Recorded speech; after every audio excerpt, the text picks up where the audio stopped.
Good afternoon. Sorry I'm a little late. We had a few technical difficulties here on our end, all COVID related. We'll just blame everything on COVID. What the heck?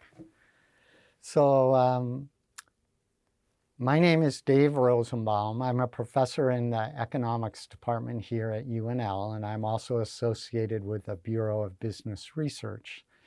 And today we're going to be talking about the economic and tax revenue impacts of inadequate early child care here in Nebraska. This is a project that was sponsored by First 5 Nebraska, and the research was carried out by the Bureau of Business Research. And the big picture idea is if parents of young children, typically ages 5 and under, don't have access to adequate, good quality child care, it means it has implications for them for working. They may miss work, they may turn down promotions, they may get fired, all kinds of things. That has an impact on their income. It has impacts on businesses. It also has impacts on the state in terms of tax revenues. And all of those influences ripple through the economy. So it can have quite a big impact, and we were engaged to try to estimate that economic impact.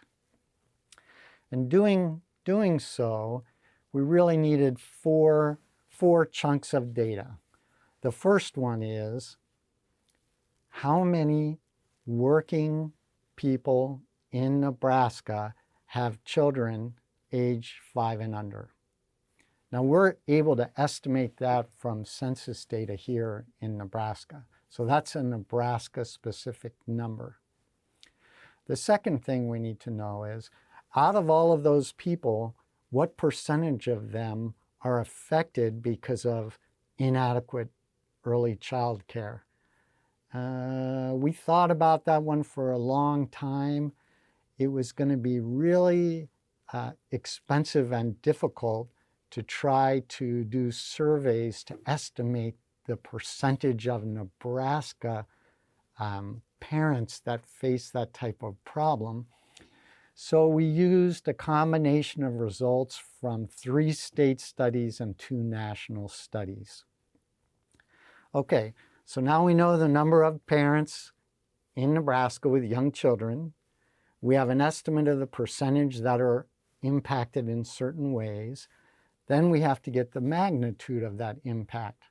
Again, we used national and 3 other state studies to estimate the magnitude. And finally, we had to turn that magnitude into dollar values. And we could come back again to Nebraska state data to look at incomes of parents in order to estimate that. So that's kind of the broad idea and the notion of the data that we've been using. And now I'll show you some of the results that we found. Oh, I forgot to tell you. If you have questions, you can enter those in the Q&A section at the top of your screen. We're not going to use the chat box today, and we'll answer your questions at the end of the presentation.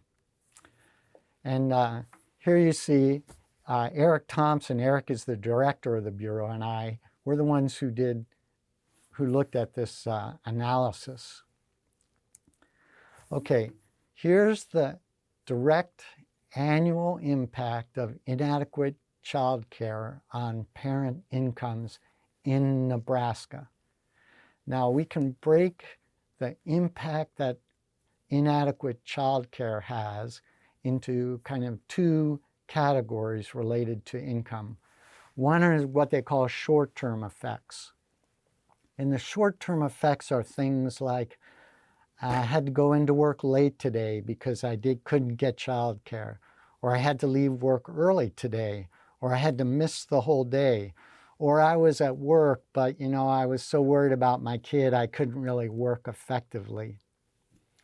And then we have longer term impacts. And the longer term impacts are things like I had to quit my job because I just couldn't find a way to have my child in care when I was at work, or I got fired. Another one would be, I'm working part-time and they offered me a full-time job, but I just can't do it because nobody's there to help take care of my kid. Or I've got a full-time job, but it's just too much to handle. I'm going to have to ask my boss to go down to part-time. Or another one is, they offered me a promotion, but I understand the time implications of that new job and I just can't do it with a young child at home. Those are the things we looked at. And again, we were able to estimate the number of parents with young children in Nebraska. We used the national data to get an idea of those parents in Nebraska, what percentage of them had problems with absenteeism, what percentage of them had problems either with losing a job or leaving a job, what percentage remained part-time when they could have gone full-time, what percentage reduced their hours, what percentage went without a promotion. And then we were able to use Nebraska income data to estimate the impacts of those losses. So let's look at absenteeism, the first one. Again, this is parents of young children who miss half a day because their child they don't have childcare on that day, or they had to leave early. Now we can break it down into salaried workers and hourly workers. And the hourly workers are the ones who are really affected by this. And we estimate that in Nebraska, because of those types of losses, parents who are working hourly lose almost $46 million in income because they don't have adequate child care for their young children. Job turnover and job loss, that's a big impact. Now that can be either salaried workers or hourly workers.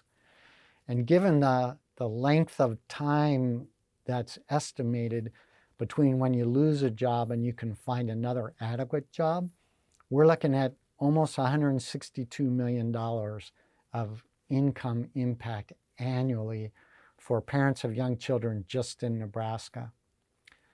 The impact of remaining part-time, another $44 million. The impact because you have to reduce hours from full-time to part-time, $189 million. And finally, the impact of foregoing a promotion, $48 million. You add all those together, and the annual impact on income for parents because of inadequate child care for their young children is over $489 million a year. And that's just a direct loss to those parents in income due to these effects. But not only are parents affected, businesses are affected as well. So here's the impact on businesses. Now, absenteeism, that's an interesting one because you've got hourly workers and you've got salaried workers. When an hourly worker is absent, either you don't replace them for the day or part of the day, or you do with a temporary worker, but you have the extra costs of bringing in that temporary worker for a period of time, and they may not be as good at the job as your more permanent hourly worker. And with salaried workers, it's just a loss in productivity for the company. We estimate that loss at almost $23 million.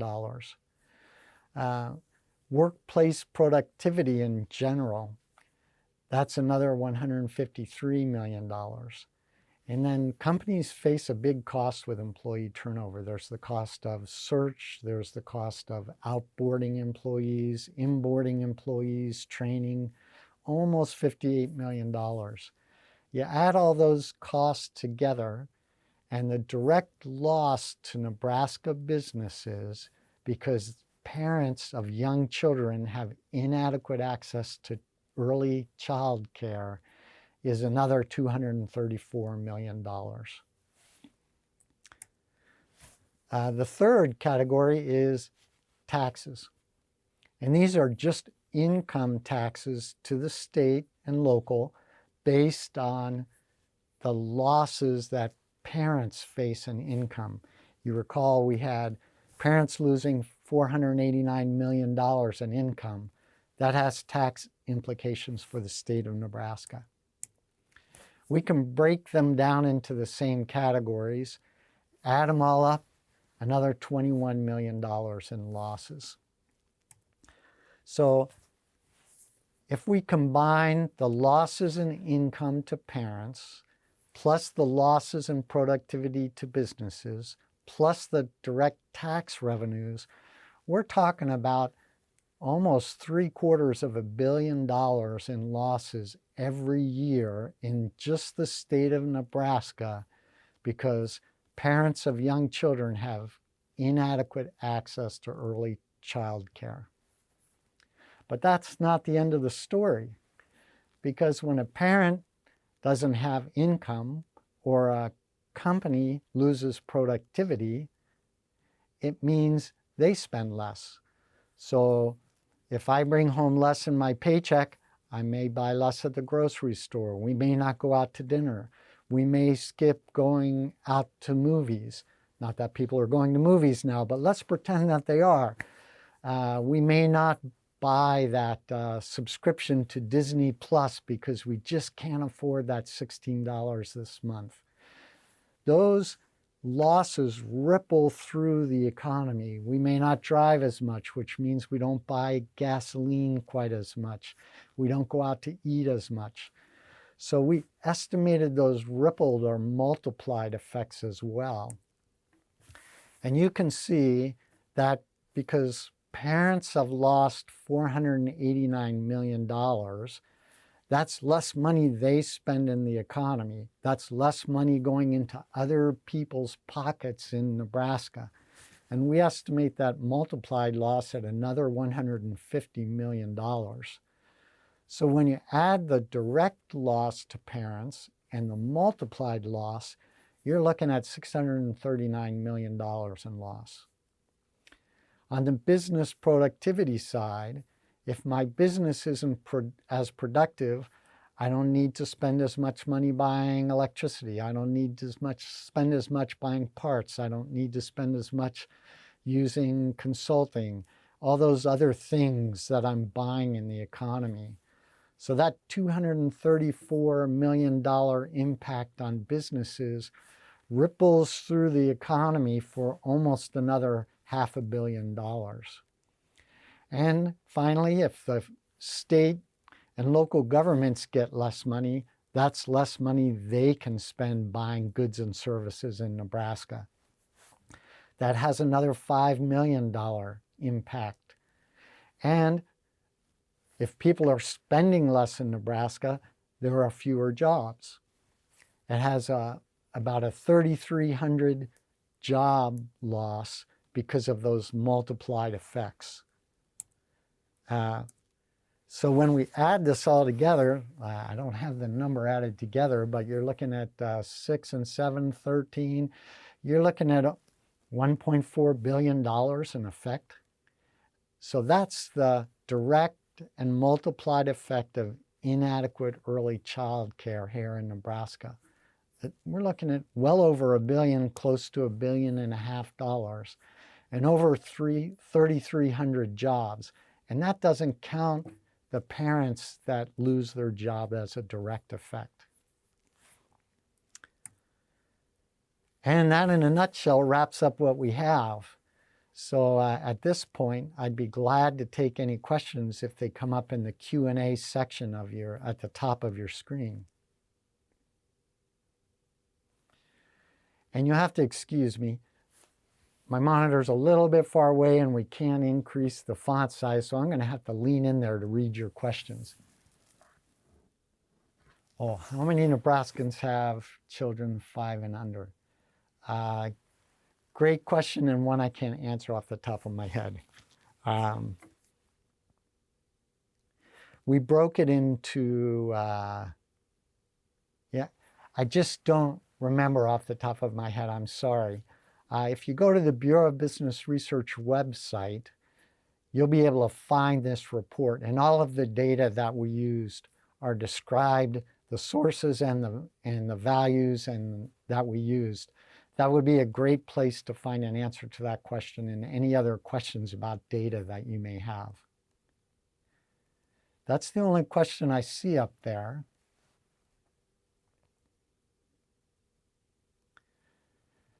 So if there are no more questions, there I am, looking handsome as always. Here's our contact information at the Bureau. There's our website, so if you're looking for that kind of data, please look for our report. Or if you email us, I would be glad to send you a copy. Thanks very much, and we will see you at next month's webinar.